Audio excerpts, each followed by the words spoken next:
Hello guys, Fan Electronics here. So today in this video, I'm going to try to build an irrigation system for my little plant right here.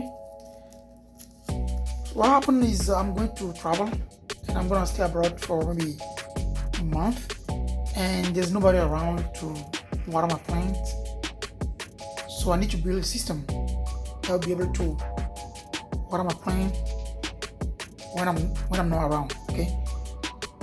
So the sensor, which is a capacitive sensor, will be able to detect the right amount. It detects how dry is the soil, and then it will apply the right amount of water to my plant with this pump. So that's what I'm trying to build in this video. So on this channel, I talk about robotic, Arduino, Raspberry Pi, and electronic circuits. So if any of this thematic interests you, please consider subscribing to my channel. Thank you. Without further ado, let's get started.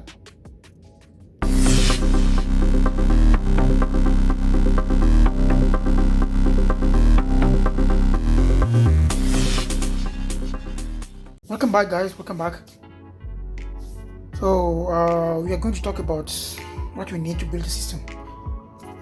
As always, we need a microcontroller, which was an Arduino Nano. We need a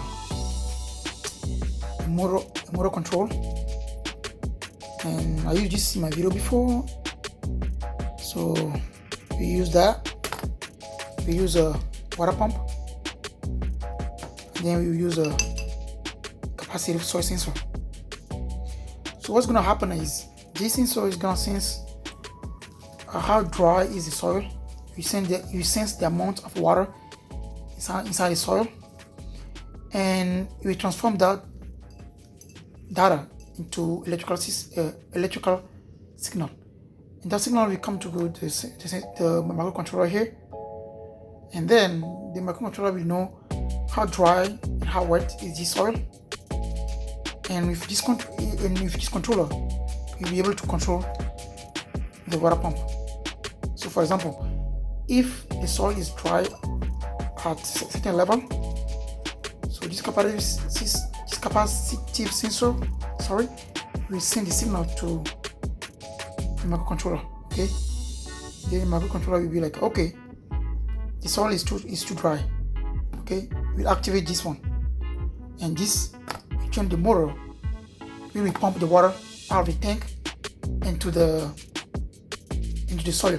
Okay, and then this capacitive sensor will still monitoring the amount of water inside the soil. That's how the system will be working. And yeah, let's start the build.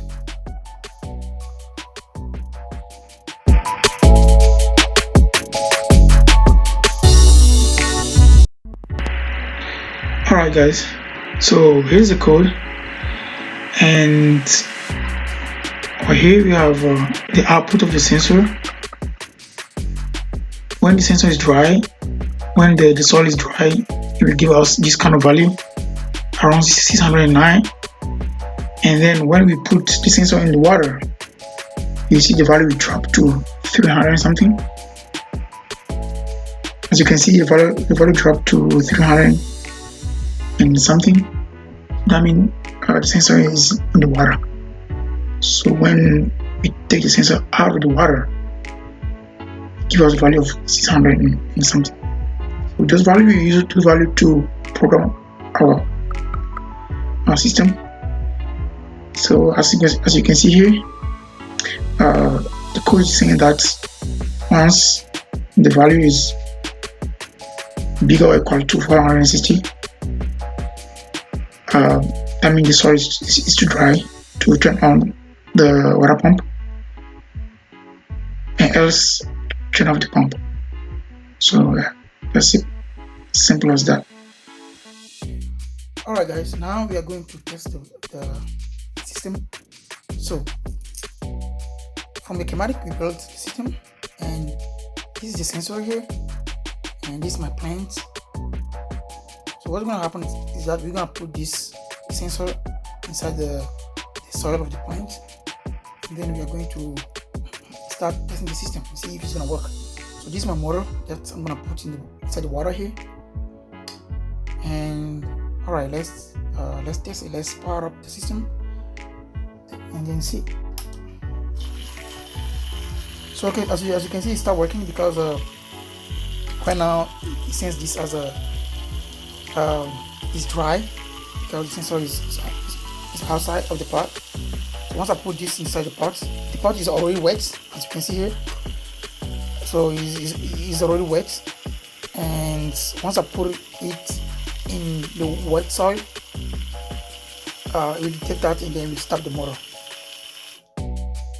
As you can see, the motor stop, and you will still monitoring this system until the soil get dry, and then you will activate the motor, the water pump, and then you put some water on the plate.